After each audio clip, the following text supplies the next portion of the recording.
Case 1. Theresa Rose Bentaas, September 23, 1981, Minnehaha County, South Dakota. There are cases that stay buried for decades. Cases where the truth sleeps quietly beneath the surface of ordinary life, waiting for the moment when science catches up with justice. The case of Theresa Rose Bentaas is one of those cases. For nearly 4 decades, a tiny infant lay in an unmarked grave, known to the world only by the name investigators gave him, Baby Andrew. He had no birth certificate, no family standing over his grave, no one who publicly claimed to know where he came from or who had brought him into the world. What he had, eventually, was the truth. And the truth, no matter how long it takes, has a way of finding the light. It was the autumn of 1981 in Minnehaha County, South Dakota. The air had already begun to carry the cold edge that signals the end of warmth on the northern plains. A motorist traveling along a rural road near Sioux Falls noticed something near a drainage ditch that stopped them cold. Lying in the open, exposed to the elements, was the body of a newborn infant. A baby boy. He appeared to have been there for a short time, but long enough for it to be clear that no one was coming back for him. Law enforcement was called immediately. Investigators arrived and documented the scene with the kind of careful attention that comes when the victim is the most vulnerable imaginable, a child who had lived only hours before being left alone in the cold ground of a South Dakota autumn. The medical examiner conducted a thorough examination of the infant. The findings confirmed what investigators feared. The child had been born alive. He was a full-term baby boy, healthy enough at birth to have had every chance at life. The cause of his passing was determined to be consistent with abandonment and exposure. Someone had made a deliberate decision to leave this child behind. Someone who knew exactly what they were doing and walked away anyway. Investigators named him Baby Andrew in his honor, a name that gave him identity in death that he had been denied in life. He was given a proper burial in Minnehaha County, and his case was entered into the records of the Sioux Falls Police Department as an open homicide investigation. For years, the case went nowhere. This was not for lack of effort. Investigators in Minnehaha County kept the file active. They revisited it periodically, looking for any thread that might unravel the mystery of who Baby Andrew was and where he had come from. But without a witness, without a named mother, without a single piece of identifying evidence beyond the infant himself, the case remained sealed behind a wall of silence. Baby Andrew became one of those cases that haunted the department, a child whose story remained unfinished long after the investigators who first responded had retired. Decades passed. The world around Minnehaha County changed in ways that no one in 1981 could have imagined. One of the most significant of those changes was the development and expansion of forensic genetic genealogy, a scientific method that allows investigators to take DNA from an unidentified individual, upload it to genealogical databases, and trace biological family connections across generations. This technology had already solved cold cases across the country, bringing closure to families who had waited years for answers. In the late 2010s, investigators in Sioux Falls made the decision to revisit Baby Andrew's case using these new tools. DNA was extracted from Baby Andrew's remains. That profile was submitted to a genealogical database, and the painstaking work of tracing family lines began. Genealogists and investigators worked together, following biological connections outward from the infant's profile, building a family tree branch by branch. The process required patience, skill, and the kind of quiet determination that defines the best of investigative work. What they found, after months of careful analysis, led them to a name. A woman living in the Sioux Falls area. A woman who had built a life, raised a family, and moved through the decades as though the autumn of 1981 had never happened. Her name was Theresa Rose Bentaas. Theresa Rose Bentaas was born in 1961, making her approximately 20 years old at the time Baby Andrew was left near that drainage ditch in Minnehaha County. By the time investigators came to her door, she was in her late 50s.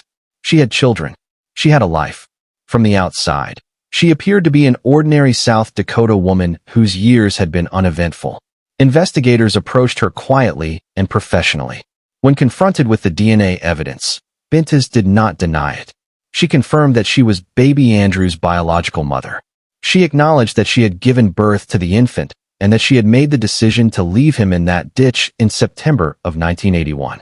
What emerged in the investigation was a portrait of a young woman in crisis, a 20-year-old who had concealed her pregnancy, delivered the baby without medical assistance, and then, in a state of fear and desperation, made a choice that would define the rest of her life even if no one else knew it.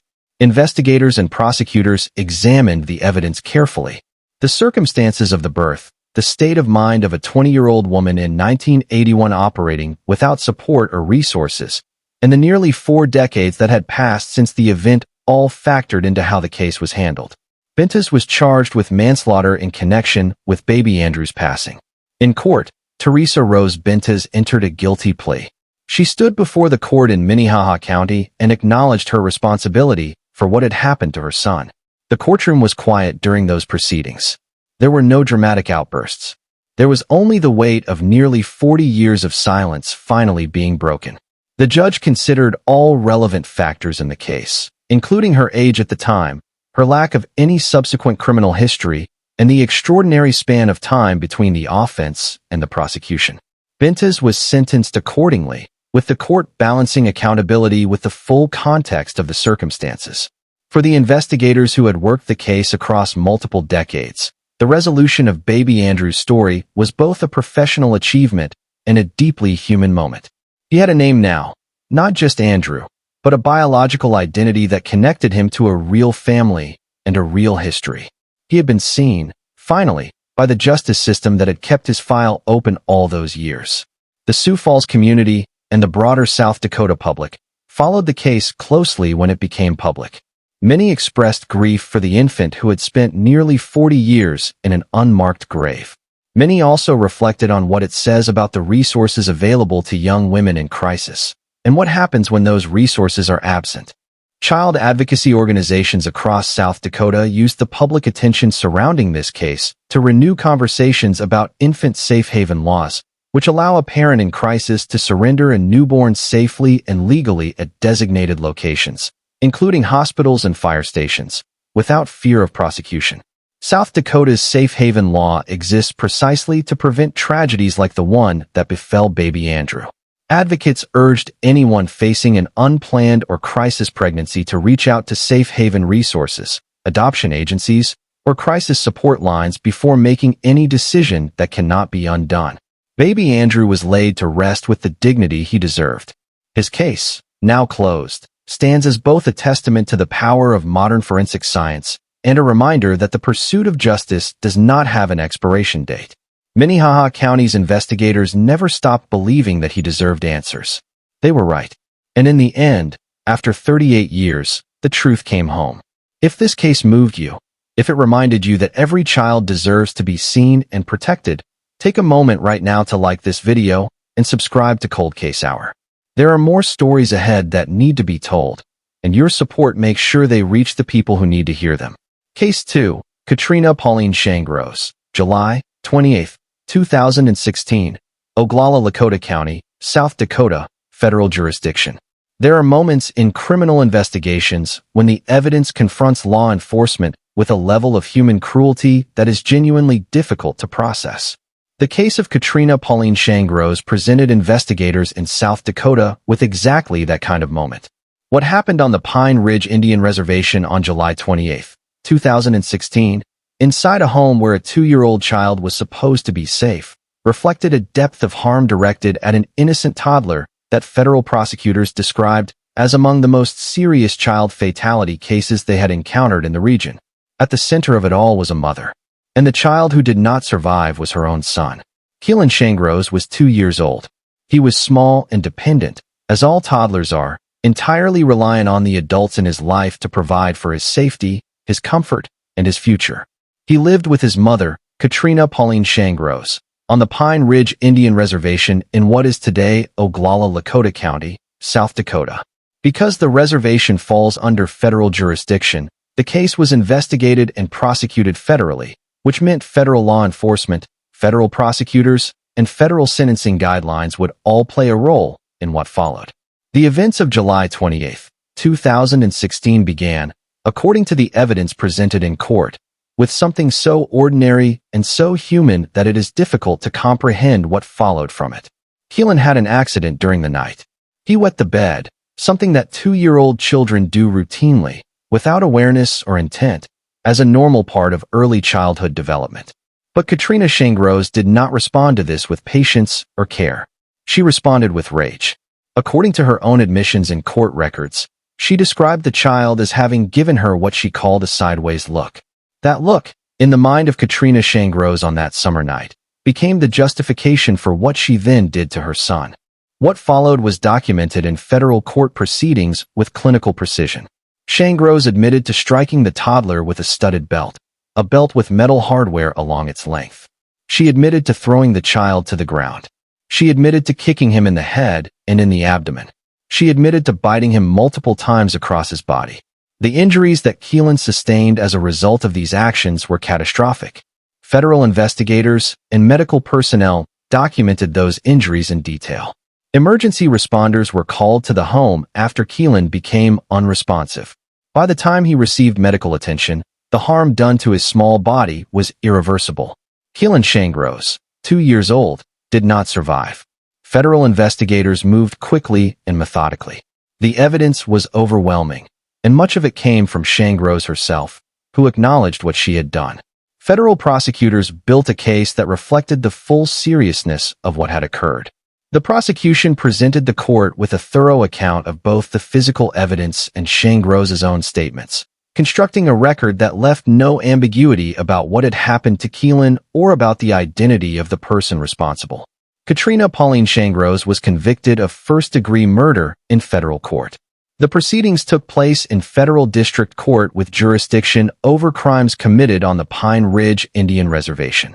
The evidence presented to the court was detailed, the testimony of investigators and medical professionals was comprehensive, and the outcome reflected the gravity of what had been done to a 2-year-old child who had no means of protecting himself.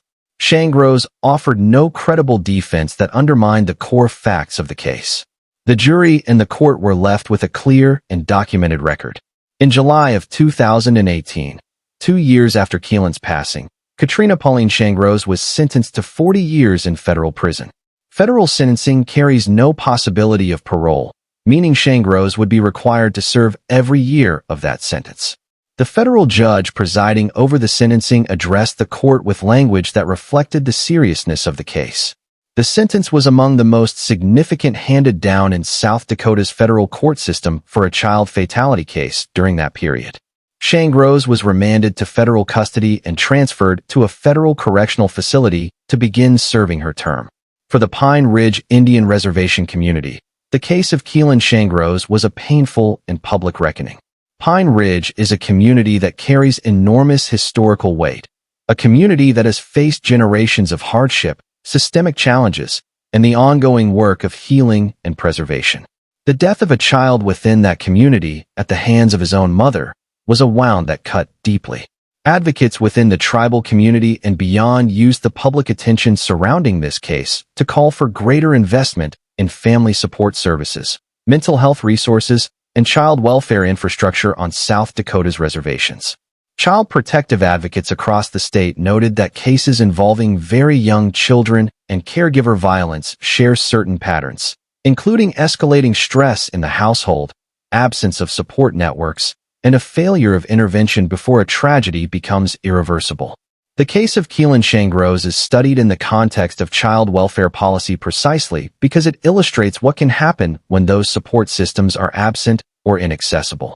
Keelan Shangreaux was 2 years old. He deserved patience. He deserved safety. He deserved the kind of love that protects a child from harm rather than inflicting it. What he received instead became the subject of a federal criminal prosecution that ended with his mother serving 4 decades in prison. The justice system delivered accountability. But in communities across South Dakota, advocates continue to work toward a future where intervention happens early enough to prevent tragedies like Keelan's from occurring in the first place. If you believe every child deserves protection, show your support by hitting the like button and subscribing to Cold Case Hour right now. These stories matter, and your engagement helps make sure they continue to be told. Case 3, Naomia, Prairie, March 2024, Pennington County, South Dakota. Some cases arrive in the public record quietly, without the dramatic circumstances of an emergency call or the sudden chaos of a violent confrontation. They arrive instead through the slow accumulation of neglect, through the gradual, day-by-day, week-by-week erosion of a human life that should have been protected. The case of Naomia Prairie in Pennington County, South Dakota, is one of those cases. By the time the full truth of what had been happening inside her Rapid City home came to light in March of 2024, an 18-year-old young man who had depended entirely on his mother for his survival had already lost his life. His name was Donnie Merrivale, and what happened to him stands as one of the most sobering child welfare cases in recent South Dakota history. Donnie Merrivale was not a small child. He was 18 years old at the time of his passing. But in every practical and legal sense, Donnie was as vulnerable as any infant. He was quadriplegic, a condition that left him without the ability to care for himself in any meaningful way. He could not feed himself. He could not reposition himself to prevent injury. He could not access food, water, or medical care independently. He was entirely, completely, and without exception dependent on the adults around him, and specifically on his mother, Naomia Prairie, for every aspect of his survival. That dependency made what happened to him not merely a tragedy, but a profound betrayal of the most basic duty a parent carries. When emergency responders and investigators arrived at the Prairie home in Rapid City in March of 2024, what they documented reflected months of profound failure. Donnie Merrivale, a young man who should have weighed far more given his age and frame, was found to weigh only 80 pounds. 80 pounds. The medical examiner who examined Donnie's condition and ultimately determined the cause of his passing described what they found in terms that left no room for ambiguity. The official finding was severe starvation. Donnie Merrivale had not received adequate nutrition over a prolonged period of time. He had not received the care that his condition required. He had been left to deteriorate inside a home where his mother was present and responsible for his well-being. The investigation that followed examined the Prairie household in detail. What investigators found extended beyond Donnie's situation. Prosecutors noted in court proceedings that a 7-year-old child also living in the home had been found to be malnourished and had been exposed to methamphetamine. The picture that emerged from the investigation was one of a household in profound dysfunction, a home where children and a dependent young adult were not receiving the care they needed, and where a controlled substance was present in the environment of a young child. Investigators documented their findings, and prosecutors built a case around those findings that would move through the Pennington County court system over the following months. Naomia Prairie was 40 years old at the time of Donnie's passing. She had been Donnie's primary caregiver for his entire life. The nature of quadriplegia means that Donnie's care requirements were significant and ongoing, requirements that did not diminish over time, but in fact became more complex as he aged. What investigators and prosecutors contended was that Prairie had failed, over an extended period, to provide the level of care that Donnie's condition required. The evidence gathered at the scene, combined with the medical findings and the broader household investigation, formed the basis of the charges brought against her. In April of 2025, Naomia Prairie entered a guilty plea in Pennington County. The plea reflected her acknowledgement of responsibility for what had happened to her son. The court proceedings moved through the system with the weight of evidence firmly established. Prosecutors presented the medical findings, the investigative documentation, and the broader context of the household conditions in making their case to the court. In June of 2025, Naomia Prairie was sentenced to 12 years in prison for her role in the neglect and passing of Donnie Merrivale. The sentencing took place in Pennington County and was covered by South Dakota media outlets that had followed the case closely since the initial reports emerged the previous year. The sentence represented the court's formal acknowledgement that what had happened to Donnie Merrivale was not accidental. It was the result of choices made, or not made, by the person who held the greatest responsibility for his safety.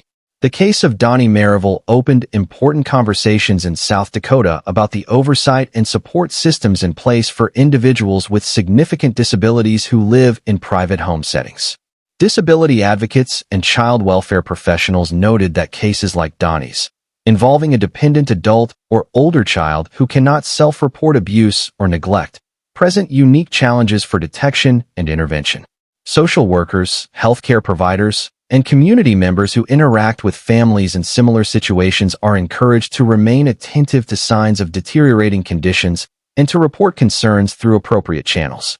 Organizations that support families caring for individuals with disabilities emphasize that resources are available: respite care, home health assistance, nutritional support, and crisis intervention services that can reduce the burden on primary caregivers and help ensure that individuals with significant needs receive the care they require.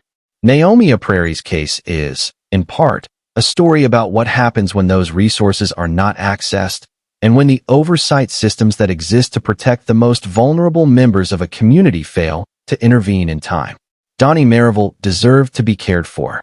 He deserved nutrition, medical attention, and the basic dignity that every human being is owed regardless of their physical condition or their age.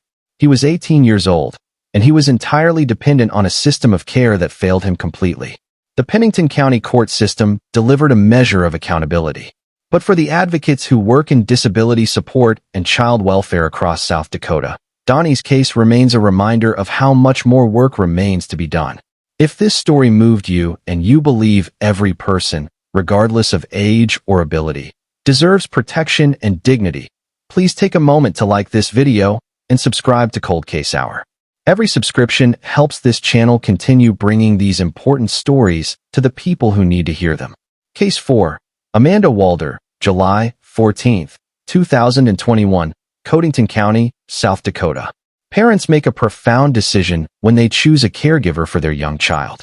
They are placing their most precious responsibility into the hands of another person and trusting that person to act as a protector, a nurturer, and a source of safety during the hours when they cannot be present themselves. For the family of Liam Koistinen, a 16-month-old boy from Watertown, South Dakota, that decision led to one of the most devastating outcomes imaginable. On July 14, 2021, Liam was taken to an in-home daycare operated by Amanda Walder in Codington County. He did not come home. Liam Koistinen was 16 months old, in some reports, 17 months. He was at the age when the world is a place of constant discovery, when every object is worth examining and every face is worth studying. He was at the age when a child is completely dependent on the adults around them to make the world safe enough for all that exploration. His family had placed their trust in Amanda Walder's daycare, which operated out of Walder's home in Watertown.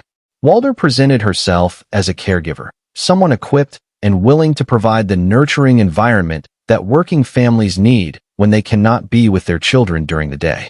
On the morning of July 14, 2021, Watertown police received an emergency call from Amanda Walder's home.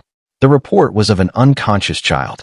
Emergency responders arrived at the Walder residence and found Liam Koistinen unresponsive. He was transported immediately for emergency medical care, and the seriousness of his condition was apparent from the outset. Liam was transferred to a hospital in Sioux Falls, where medical personnel conducted a thorough examination of the injuries he had sustained. What those physicians found was documented in the medical records that would later become central to the criminal case against Amanda Walder. The medical findings were unambiguous. Liam Koistinen had sustained a brain bleed and significant trauma to the base of his skull. The physicians who examined him were clear in their assessment. The injuries were, in their professional judgment, consistent with abuse. These were not the injuries of an accidental fall or a routine childhood incident.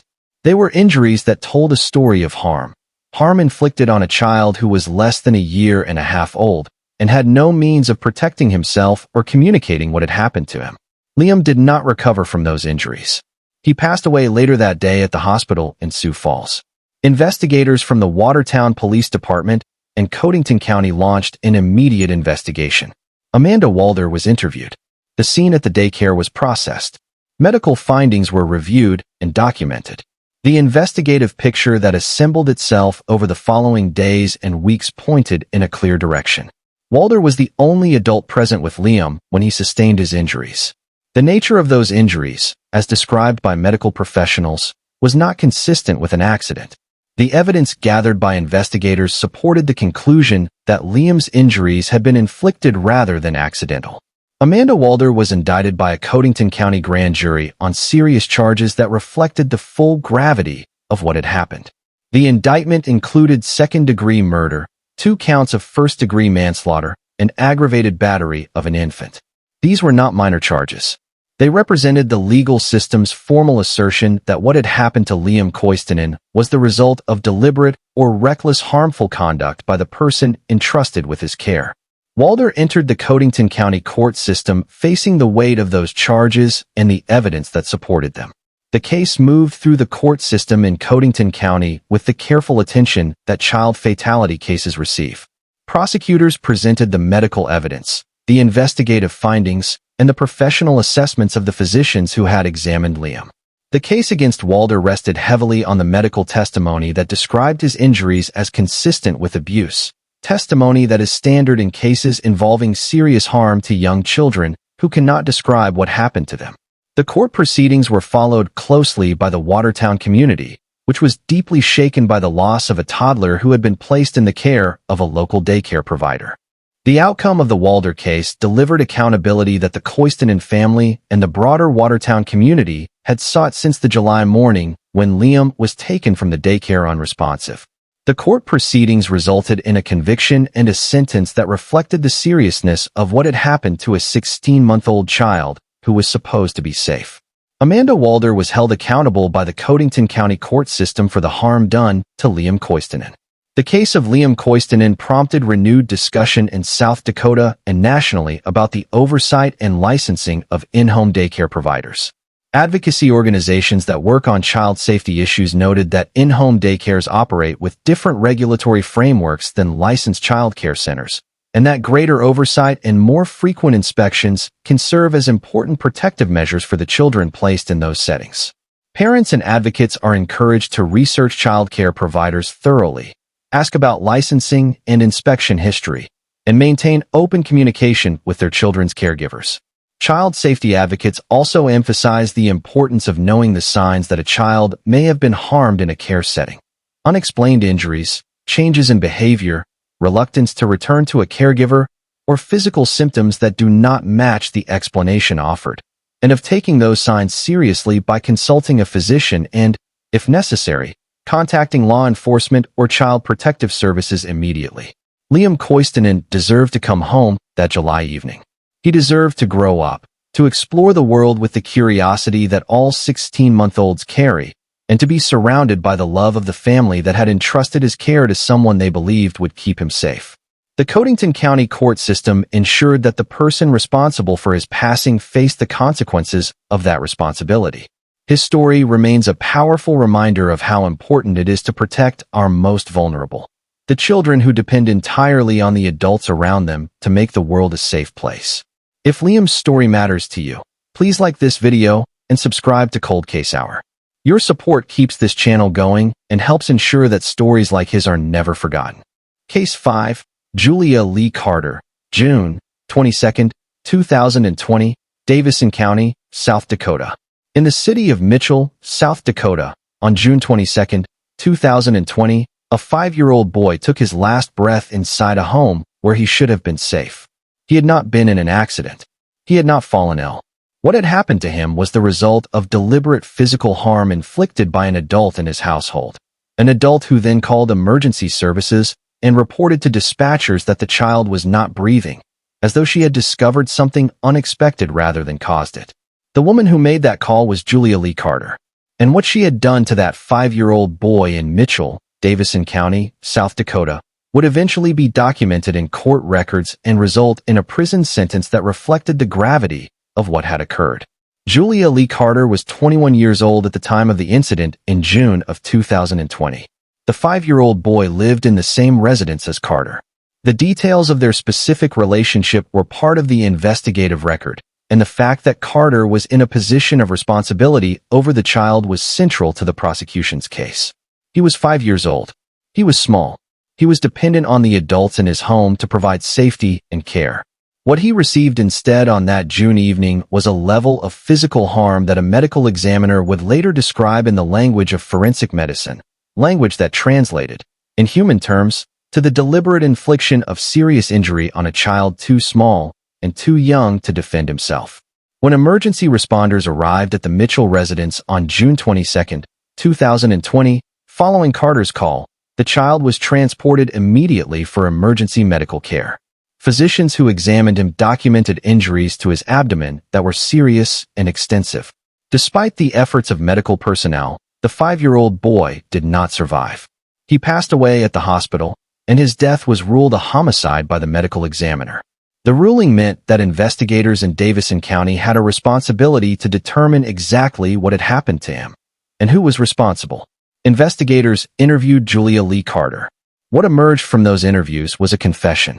Carter told investigators that she had kicked the boy approximately 5 times.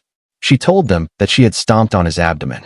She provided investigators with an account of deliberate physical actions directed at a 5-year-old child, actions that the medical evidence confirmed had caused the injuries that led to his death. The confession, combined with the medical findings and the homicide ruling, gave Davison County prosecutors a case built on evidence of significant depth and clarity. Julia Lee Carter was charged and prosecuted in Davison County. She entered a guilty plea to first-degree manslaughter as a mentally ill individual, a legal designation in South Dakota that acknowledges the presence of a diagnosed mental illness at the time of the offense while maintaining full accountability for the actions committed. The plea reflected the legal system's careful navigation of the intersection between mental health and criminal responsibility. Carter was not excused from accountability by her mental illness designation. She was held responsible, in full, for what she had done to the 5-year-old boy in her home. The sentencing in Julia Lee Carter's case took place in February of 2022, nearly 2 years after the child's passing. Judge Bruce Anderson presided over the sentencing in Davison County. The judge imposed a sentence of 40 years, with 18 years suspended, resulting in a term of 22 years of incarceration. The structure of the sentence reflected both the seriousness of the offense and the legal framework that applies to defendants sentenced as mentally ill individuals in South Dakota. Carter was remanded to the custody of the South Dakota Department of Corrections to begin serving her sentence. The community of Mitchell, South Dakota, had followed the case closely in the 2 years between the incident and the sentencing. Mitchell is not a large city. It is a tight-knit community where the loss of a child touches people broadly. The 5-year-old boy who lost his life on June 22, 2020, was a member of that community. His passing was felt, and when the court delivered its sentence in February of 2022, the community received it as a measure of justice. Imperfect and incomplete as justice always is when a child's life has been taken, but meaningful nonetheless. Mental health advocates and child welfare professionals in South Dakota used the public attention surrounding the Carter case to raise awareness about the resources available to individuals experiencing mental health crises and to the adults in a child's life who may observe signs of distress or instability in a caregiver. South Dakota's Department of Social Services operates child abuse reporting hotlines that allow community members to report concerns about a child's safety confidentially. Mental health crisis lines are available around the clock for individuals in distress. These resources exist because the community has recognized that intervention, early, accessible, and effective, can change outcomes before tragedy becomes irreversible. The 5-year-old boy who lived in that Mitchell home deserved the summer of 2020. He deserved to play, to grow, to discover the world with the openness that 5-year-olds carry into every new day. He deserved to be safe. The Davison County court system held Julia Lee Carter accountable for taking that future from him. His story endures as a reminder that the protection of children requires attentiveness, courage, and a willingness to act when something does not seem right in the life of a child we know. If this case reminded you of how important it is to protect every child, please like this video and subscribe to Cold Case Hour. We tell these stories so that they are never forgotten, and so that the lessons they carry can help protect the children who come after. Case 6. Wilha Schmeling, July 9, 2025, Codington County, South Dakota. Not every case that enters the criminal justice system arrives through a single catastrophic event. Some cases build themselves out of a pattern, out of a series of decisions made day after day that slowly strip away the safety, the health, and the basic dignity of the children involved. The case of Wilha Schmeling in Codington County, South Dakota, is a case of that kind. When Codington County Sheriff's deputies responded to a campground on the east side of Watertown on July 9, 2025, They expected to investigate a report of a domestic disturbance. What they found instead when they arrived at the Cloud 9 campground on 20th Avenue Southeast was something they had not anticipated, a living environment for two young children that authorities would later describe as uninhabitable. The deputies had responded to a reported domestic dispute at the campground. When they arrived and spoke with the parties involved, they found no evidence that a physical altercation had taken place between adults. But what they observed in the process of that response went far beyond the original complaint. Inside the camper where Wilha Schmeling was living, deputies discovered two children. One was 5 years old. The other was 11 months old. And the conditions in which those two children were living, the conditions that a mother was responsible for providing, were documented by the Codington County Sheriff's Office as severely neglected. The investigative documentation that emerged from the July 9th response described an environment that fell dramatically short of the basic standards required for the safe habitation of young children. Authorities noted conditions that posed direct risks to the health and well-being of both the 5-year-old and the infant. An 11-month-old child in particular requires a clean, safe, temperature-controlled environment in which the risks of illness, injury, and exposure are minimized. What deputies found at the Cloud 9 campground was documented as the opposite of those conditions. Charges of child cruelty were brought against Wilha Schmeling as a result of what investigators observed and documented that day. The additional charge of animal neglect noted in the case record indicated that the environment of neglect extended beyond the children themselves. The cumulative picture drawn by the investigative record is one of a household operating in a state of severe dysfunction, a state in which the most basic responsibilities of a caregiver had not been met for the individuals most dependent on her. The Codington County case against Wilha Schmeling entered the court system in the summer of 2025. The charges of child cruelty place the case within a legal framework that holds caregivers accountable for the conditions they create or allow to persist in the lives of children in their care. South Dakota law is clear that caregivers bear a legal and moral responsibility to ensure that children under their supervision are housed in conditions that support their health and development. When that responsibility is not met, and when the conditions documented by law enforcement reach the threshold of cruelty, the criminal justice system is empowered to intervene. Child welfare professionals who work in Codington County and across South Dakota emphasize that cases like the Schmeling case are often the visible tip of a much larger pattern. Children living in severely neglected environments rarely present themselves to the attention of authorities until something external, a neighbor's complaint, an emergency call, a routine check, brings their situation into view. The role of community members in recognizing and reporting signs of child neglect is therefore critical. South Dakota's child abuse and neglect reporting system allows any person who has reason to believe a child is being maltreated to make a confidential report. That report can be the difference between a child remaining in a harmful environment and receiving the intervention they need. For the children at the center of the Schmeling case, a 5-year-old and an 11-month-old who had no means of removing themselves from the conditions in which they were living, the July 9th response by Codington County deputies represented the moment when the outside world finally arrived to see what their daily lives had become. That moment, however it came, was the beginning of a path towards safety that those two children deserved from the very beginning.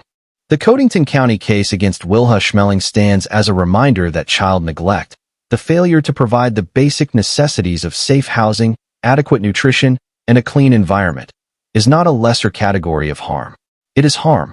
It is harm that accumulates over time and that can leave lasting effects on the physical health, neurological development, and emotional well-being of the children who endure it.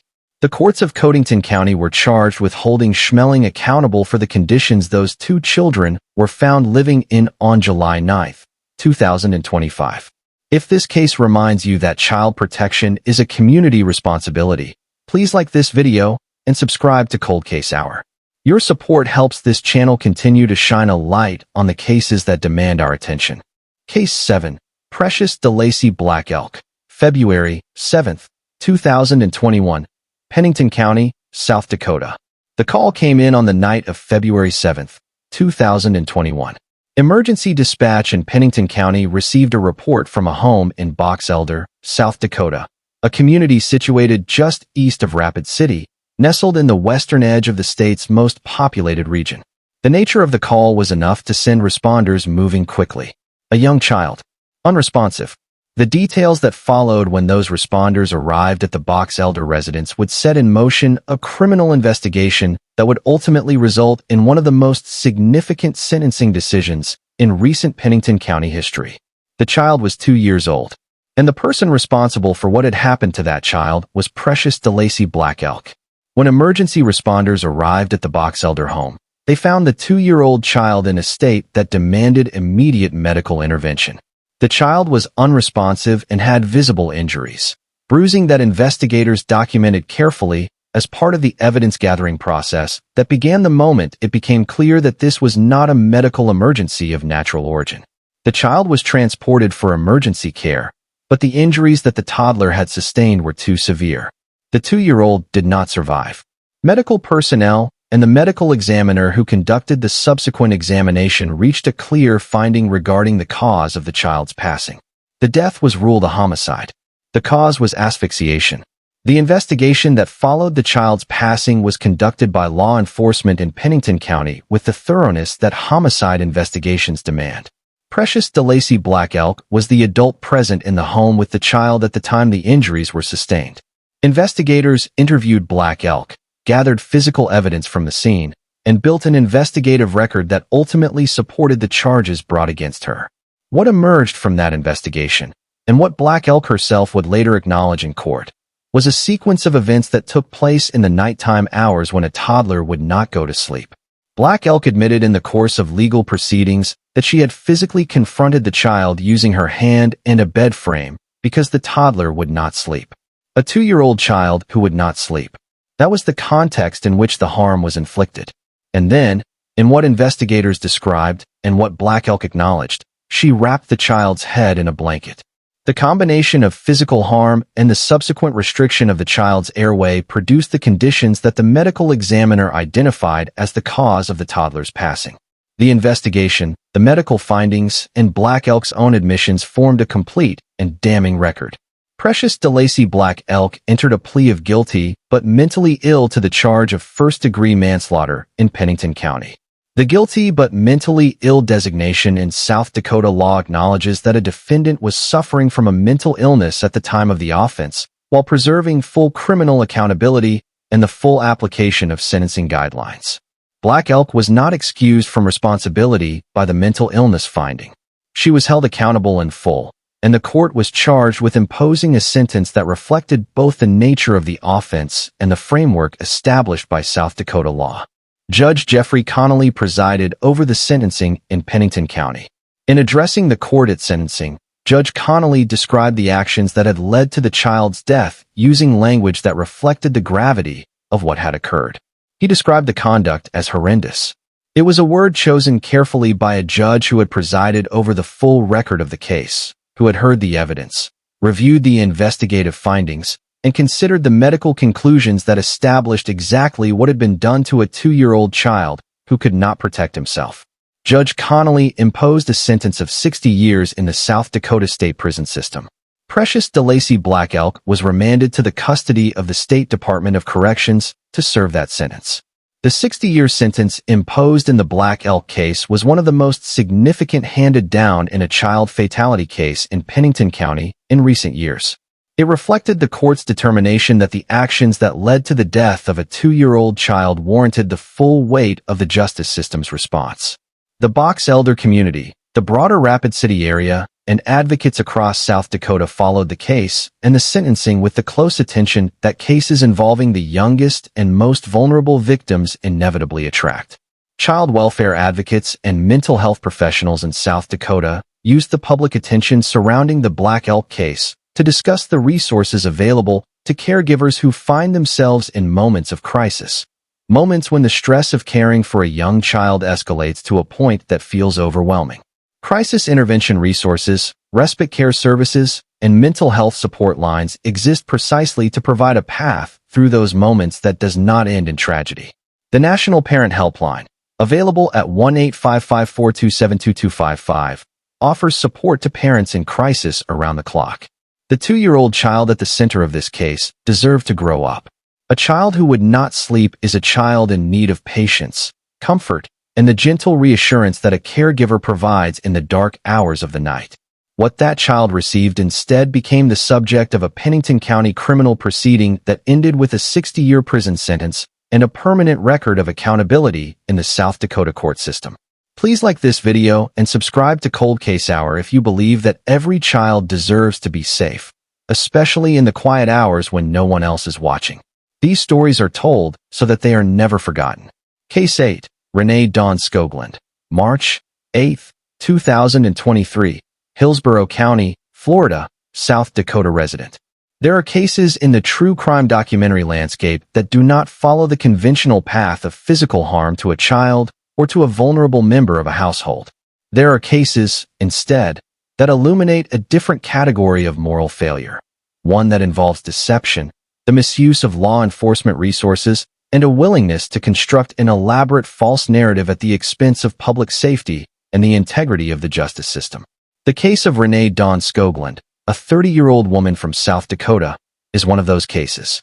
What she did on March 8, 2023, in Hillsborough County, Florida, resulted in a criminal conviction, not for harm to a child, but for a fabrication so extensive and so deliberate that it drew significant attention from law enforcement professionals and media outlets across the country.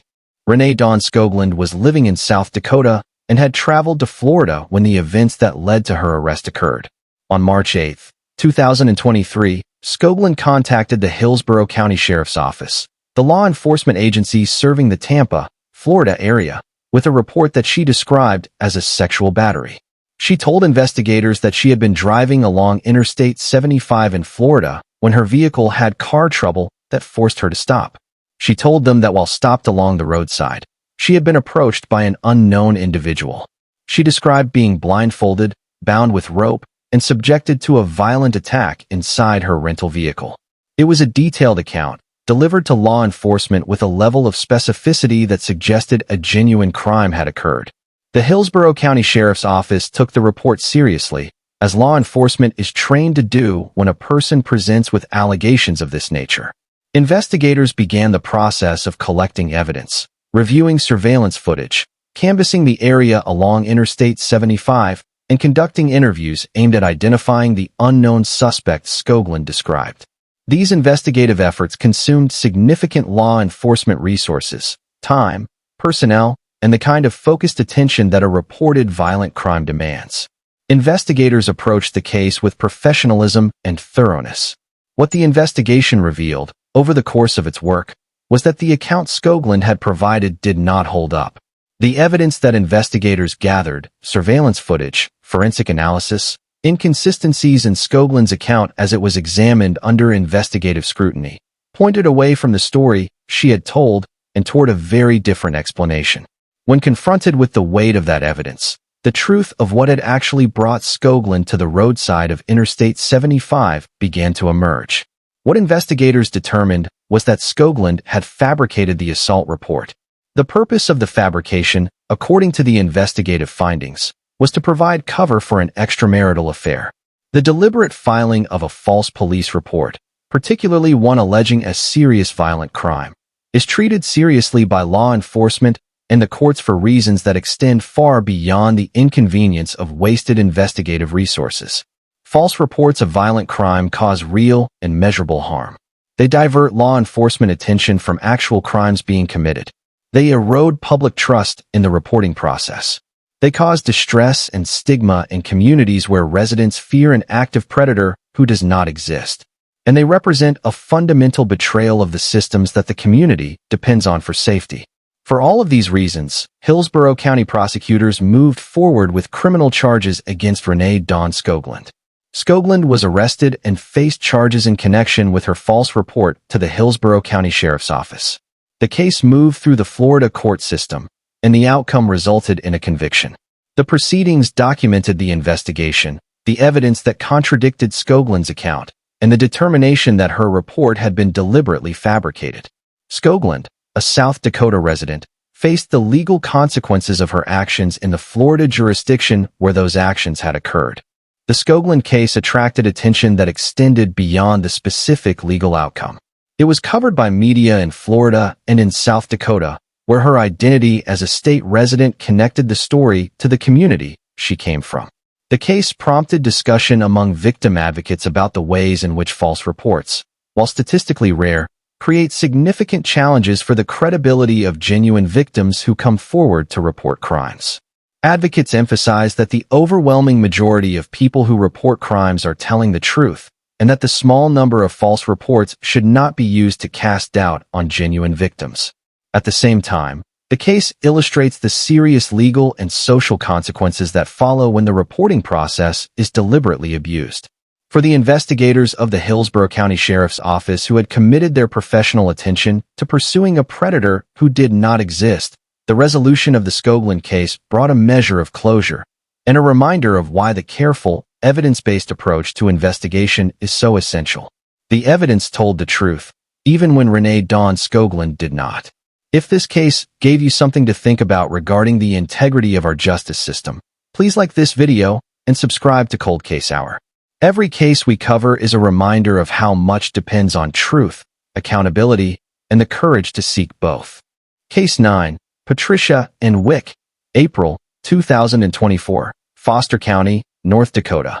There are cases that cross state lines in their significance. Cases that, though rooted in a specific geography, carry lessons and implications that resonate far beyond the borders of a single state.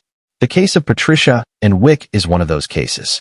Wick was a 49-year-old woman operating an unlicensed in-home daycare in Carrington, a case that would ultimately expose the catastrophic consequences of leaving young children in the care of an individual who had never been licensed, never been properly vetted, and never been subject to the oversight that licensed child care facilities require.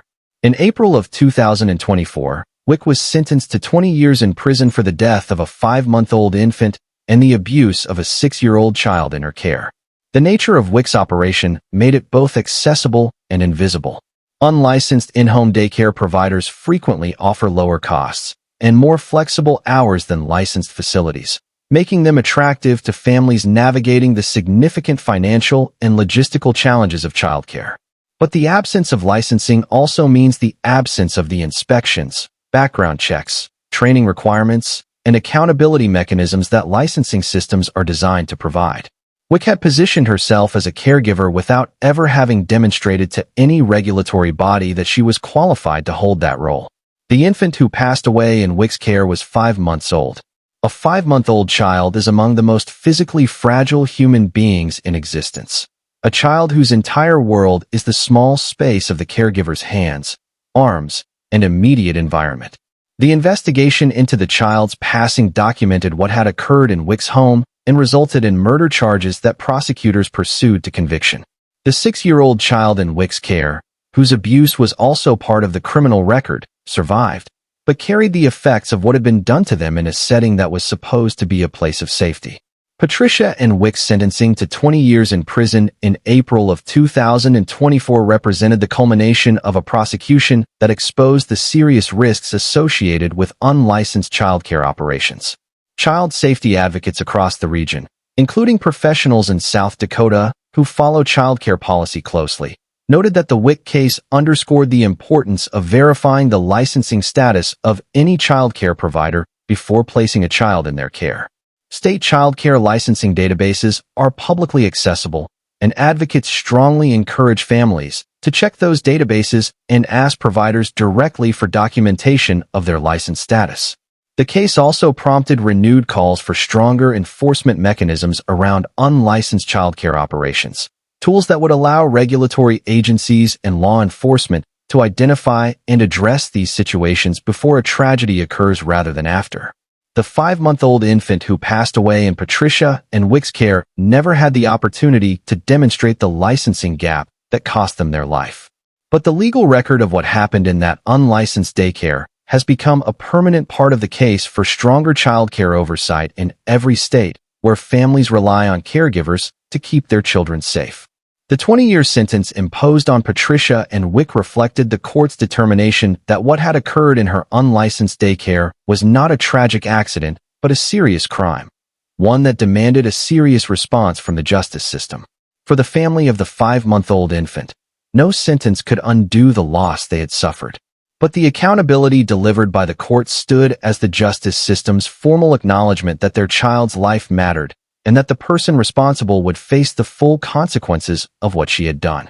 If this case moved you and you believe every child deserves a safe environment, please like this video and subscribe to Cold Case Hour. These stories remind us that protecting children requires more than love. It requires systems, oversight, and community accountability. Case 10. Brooke Lynn Cruz, August 19, 2017, Cass County, North Dakota.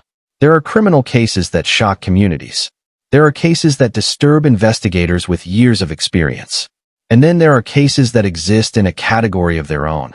Cases so calculated, so deliberate, and so fundamentally contrary to the values of human decency that they leave a permanent mark on the public consciousness. The case of Brooke Lynn Cruz in Cass County, North Dakota, is precisely that kind of case. What Cruz and her boyfriend, William Hone, did to their 22-year-old neighbor, Savannah LaFontaine Gray-Wind, in the summer of 2017 was a crime that drew national attention, sparked urgent conversations about violence against Indigenous women, and resulted in criminal consequences that the courts of Cass County measured against the full weight of what had been done. Savannah LaFontaine Gray-Wind was 22 years old and 8 months pregnant when she was reported missing by her family on August 19, 2017. Savannah was a member of the Spirit Lake Nation and lived in an apartment building in Fargo, North Dakota, where Brooke Lynn Cruz and William Hone also resided.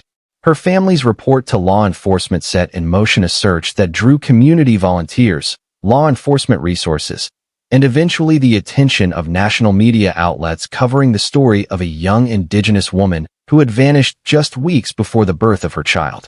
The investigation that followed Savannah's disappearance uncovered a level of premeditation and deliberate planning that distinguished the Cruz and Hone case from crimes of impulse or opportunity. Evidence gathered by investigators revealed that Brooke Lynn Cruz had developed and executed a plan to obtain Savannah's unborn child. Cruz had told people in her life that she was pregnant. She had not been truthful, and her intention, investigators determined, was to use Savannah's infant, Savannah's child, to maintain that fiction.